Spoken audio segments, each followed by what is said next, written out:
Radhe Radhe Govinda Govinda Radhe Radhe Radhe Govinda Govinda Radhe. So today we're reading verse 83 from Radha Sudhanidhi.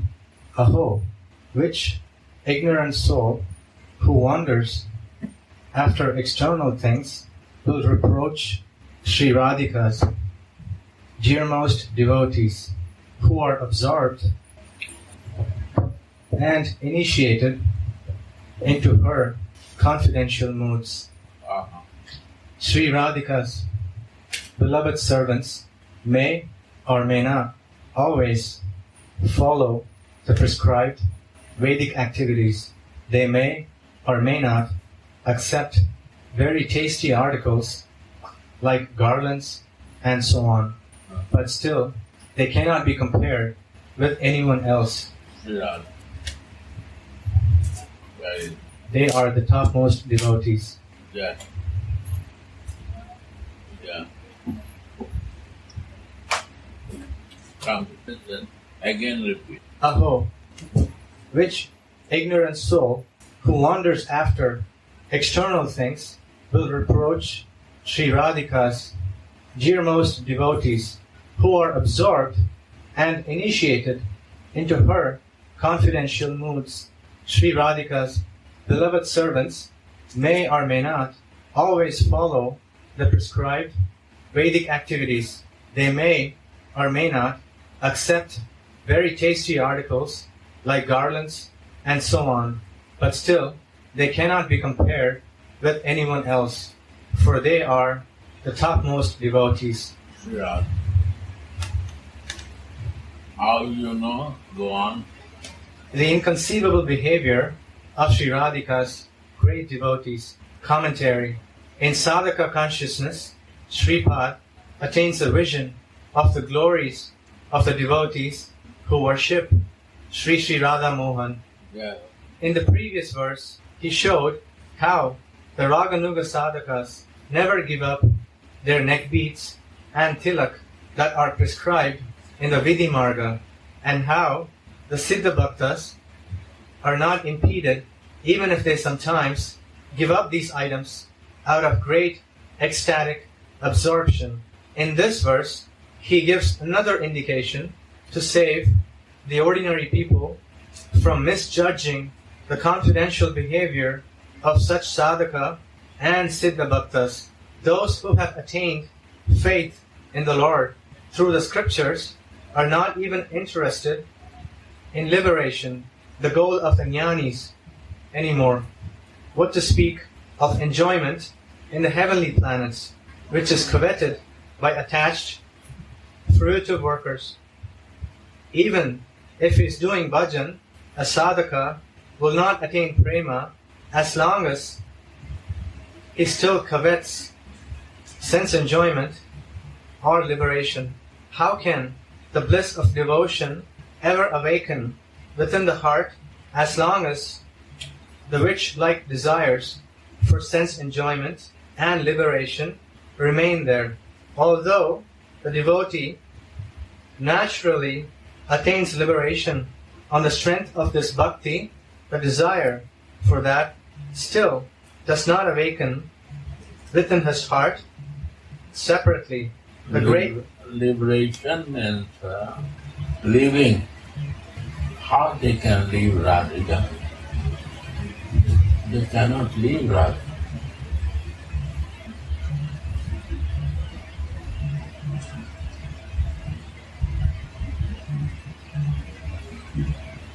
Liberation means leaving. Devotion cannot leave Radha. But without not leaving Radharani, they are free from other desires, liberated from the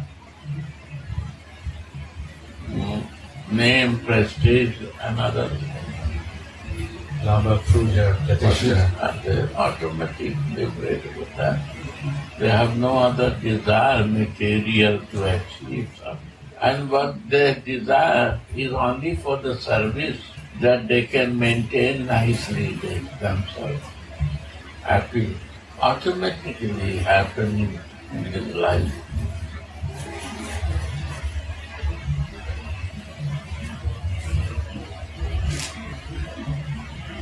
Yes.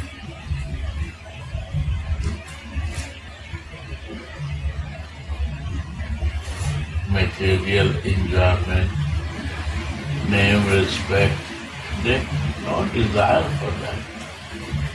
So that way they are liberated with that circumstances.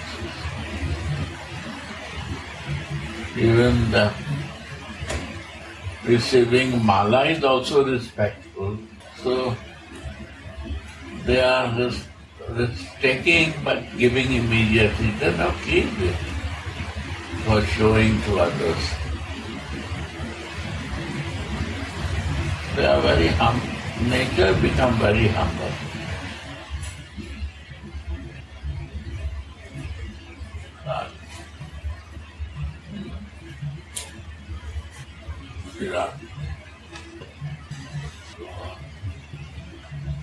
Liberation is just a concomitant result of bhakti. Srila Leela Sukha said in Krishna Karnamrita, O Lord, if we become steady in our devotion to you, we may, by chance, perceive your divine, adolescent form, and liberation herself will stand before us with folded hands, and religiosity, economic development, and sense gratification will wait for us to serve us. In this way, human purposes as religiosity, economic development, sense gratification, and liberation become very insignificant to a devotee who relishes the sacred flavors of pure devotion. Radha. Radha.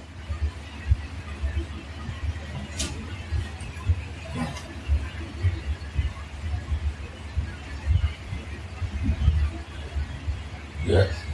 Yeah. Right. So automatically happens. Desire becomes to serve Radhika and think and believe in that concept. After desire finishes, Sridhar. Yes. When a sadhaka even becomes qualified for such a state of relish through vidhi bhakti, then what to speak of raga bhakti, which has sacred greed as its cause. But those who worship the lotus feet of Sri Radha and thus take shelter of her secret, astonishing flavor that is mentioned in this verse, humbly consider themselves unqualified for devotion just to conceal their own glories, and may therefore sometimes follow the rules of Varnashrama Dharma as they are prescribed by the Vedic scriptures, just like ordinary karmis, or other times they may give up these rules, but in no case should one find fault with them. The words Gudascharya Rasastrita means that it is the nature of devotion to conceal itself. Although Priti, love of God, is an emotional phenomenon, still Srimad Jiva Goswami has compared her with a jewel-like lady love of the Lord. A Rupa Rasavati Ramani, a woman who is beautiful and juicy, is able to attract the mind naturally, and when she is decorated, she is even more attractive. In this way, the Goswami has described one of these ornaments of bhakti, the enchantress of the Lord. One of the ornaments that decorates Priti is the Chandrahara necklace that causes the devotees to conceal their own greatness. Preeti's sweetness increases as the devotees try to conceal their own elevated position. Beyond that is the most confidential devotion in Vraja, and even beyond that is the service of Sri Radha. These devotees' hearts' attachment is focused on the lotus feet of Sri Radha. But if it is seen that they act like ordinary karmis just to conceal their elevated moods, they should not be ignorantly considered as such. Again, sometimes a devotee may act like a karmi just to please or serve the Lord. A good example is Maharaja Yudhishthira. He also acted like an ordinary karmi by performing the Vedic sacrifice named Rajasuya. But through this performance, he was able to keep his beloved Lord Krishna, who was surrounded by innumerable associates in Dwarka and who was always busily engaged in all kinds of duties in his palace for a long time, so he could serve him. Through this performance of the Rajasuya sacrifice, he wanted to obtain the same opulence that existed in Dwarka, so that he could serve Krishna and make him happy with similar riches. Therefore, although the behavior of Maharaja Yudhishthira resembled that of ordinary karmis, this kind of karma is considered to be the highest result of devotion. Hence, the activities of the devotees are most difficult to comprehend. Still again, the devotees who are practicing the most tasteful worship of Srimati Radharani may or may not accept enjoyable articles like garlands and sandalwood pulp, but that brings no loss to them. They may stay at home, or they may be wandering as mendicants. Mendicants? Babaji's like beggars.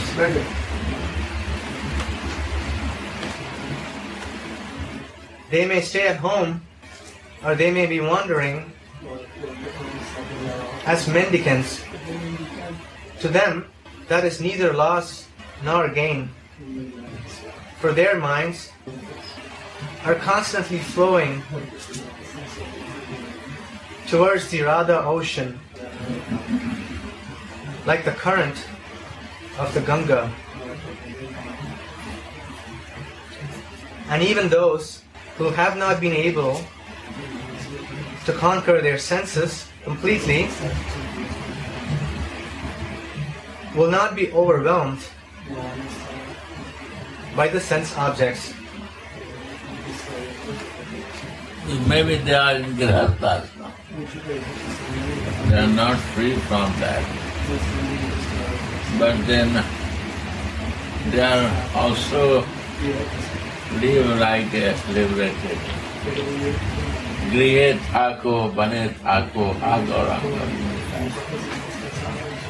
Means they are from inside, they are so connected with Radhika that one day, slowly, everything they become free. They no feel attachment and Radhika. Yeah. Srimad Bhagavat states, although my devotee may not be in control of his senses, and he may not be able to give up sense gratification, but because his devotion is bold, he will not be overwhelmed by the sense objects. Srila Jiva Goswami comments on this verse in his Krama Sandarbha Tika. The devotee criticizes himself while enjoying the sense objects. He is unable to give up and humbly prays to the Lord for His mercy. The Lord, being attracted to the devotee's humility, will then swiftly help him to transcend his attraction to material enjoyment and give him the nectar of his service. Srila Vishwanath Chakravarti Thakur writes about this verse in his Sarartha Darshini Tika. Although a devotee may be hampered by the sense objects,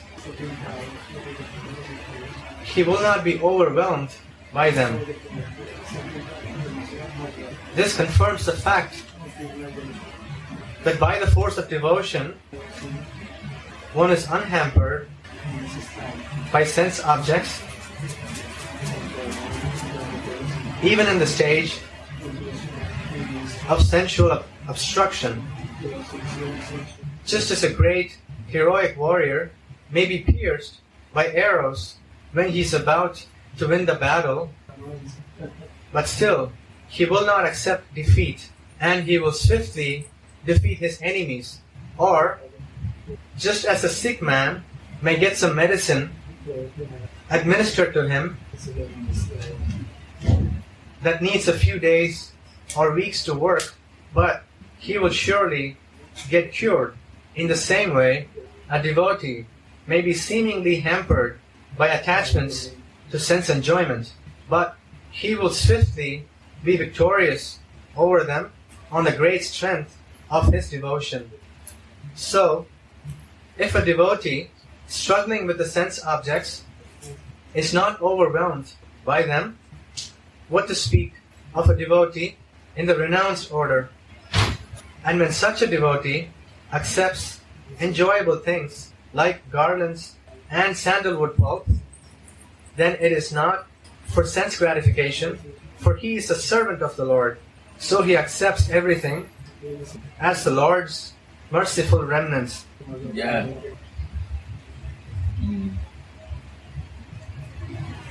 You will never take anything without offering to the Lord. If not, they make the garnet directly without offering Lord. It's not good. Means they want their prestige in it. But the really devotee will only receive when is offered to the Lord, and that. Chandan also they will receive when is offered to the Lord, and then that sandalwood puff they will put on head is like a prasad. Not that. It is known to be the opinion of great Mahajans such as Uddhava that Maya can be conquered in this way. A person in the renounced order who is not very learned should not become proud and look down upon the householder devotees. The majority of Sri Chaitanya Mahaprabhu's personal associates were householders. Yeah. They are all household. And in household, how they become highly elevated. That is the special. Household. The household devotee. And living in the family life and taking care of the children, and they want to make devotee to the children. That is the meaning of household devotee. They feel proud to do that. They have a chance to make devotee to their family. As much as devotee wife become devotee, he is happy. Wife wants has practiced. Both are devotees, they are happy. They want to be like that, each other. They learn from each other, so they like. And if the children are devotees, they are all like a sangha, association they have, devotional association. They learn from each other. They feel proud of the Radha. The majority of Sri Chaitanya Mahaprabhu's personal associates were householders, and their foot dust is prayed for by all the renounced devotees. These householder devotees... A renowned devotee, they learn from the household devotee. Mahaprabhu, the Grihastha devotee, renounced devotees are learning from Radha. Srivas was a Grihastha. Nityananda and Gauranga every evening going for the kirtan there. These householder devotees were always absorbed in the great secrets of the service of Sri Radha's lotus feet, and they should never be compared to ordinary fruitive workers, jnanis or yogis. Rather, such elevated souls always renounce the association of such people and are immersed in the flavors of meditation on Sri Sri Radha Mohan's devotional service. Be careful not to be socially and mentally touched by others. Singing the holy names of Radha and Mohan is the highest meditation. Don't seek any other truth. Don't be attached to the association of devotees who mix their devotion with fruitive work or yoga. Just think of pure devotion. Be attached only to the opinion of the people of Vraja, for this truth alone is the greatest treasure. This is a verse from Prema Bhakti Chandrika. This verse can also be explained in such a relishable way that it pertains to the Siddha Bhaktas, the behavior of those who have attained the supreme perfection in the worship of the Rasika lotus feet of Sri Radha is difficult to comprehend, even for sadhaka bhaktas. What to speak of the karmis, jnanis, and yogis, even if they do not follow all the prescribed rules and regulations in connection with hearing, chanting, worshipping the deity, and praising the Lord that are enjoined by the scriptures and that should be followed by all the devotees. They should still not be disrespected in any way, because they're always floating in an ocean of Dhruva Anusmriti. Wow! Next step is Samadhi. Dhruva, Dhruva Tara, always fixed point. They never deviate from meditation from Radha. That's a Dhruva, always fixed one. Yeah, Radha. Even if they do not follow all the prescribed rules and regulations in connection with hearing, chanting, worshipping the deity, and praising the Lord that are enjoined by the scriptures and that should be followed by all the devotees, still they should not be disrespected in any way, because they're always floating in an ocean of Dhruva Anusmriti, constant meditation. And therefore, their behavior is difficult to comprehend by an ordinary person.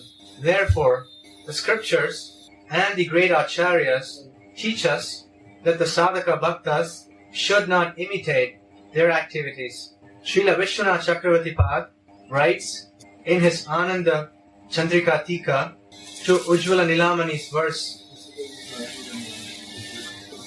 that it is said that the sadhakas should follow in the footsteps of the great devotees. But is it the Siddha devotees or the sadhakas that should be followed?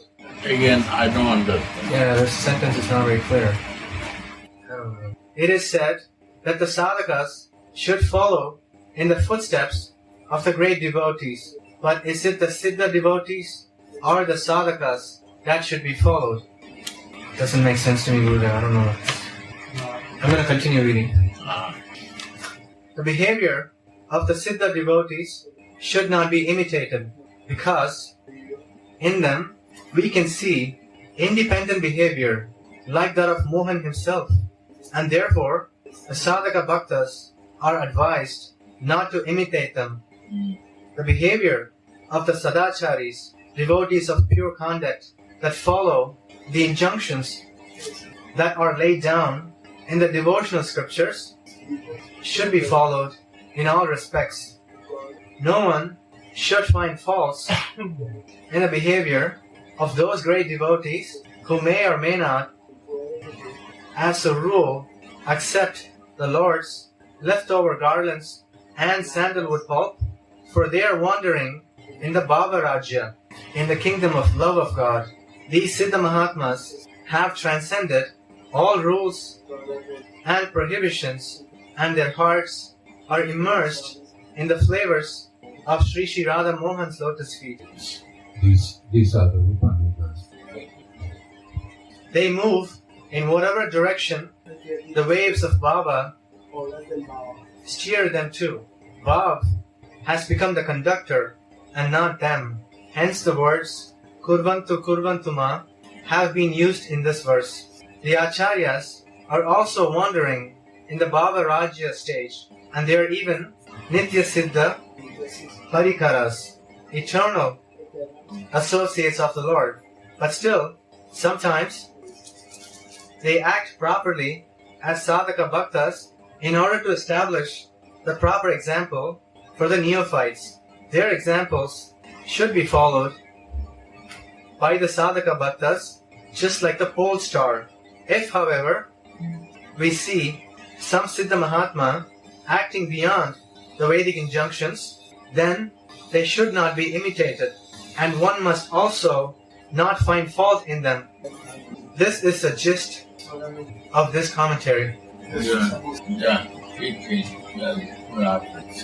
a few more lines. Those Rasika devotees who are attached to Radha's lotus feet may or may not follow the karma kanda of the Vedas, and they may or may not do japa, say their Gayatri, and offer their praises. Still, Which Gayatri?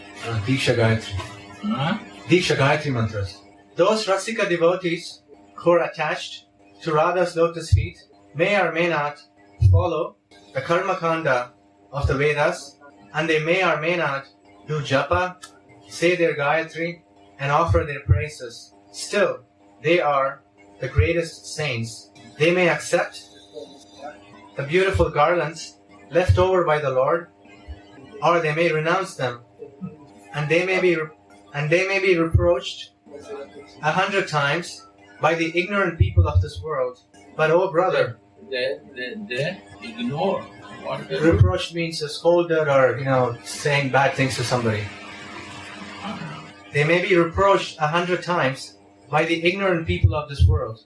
But oh brother, these great souls, whose only wealth is Radha's lotus feet, are most capable of understanding the grave moods of Mohan. Radha's Pritam. Mohan always feels greater love for Radha's maidservants. Hence, Sripad Prabodhananda says, those who take shelter of Srimati Radharani's lotus feet are the greatest souls. Radha. Radhe Radhe Go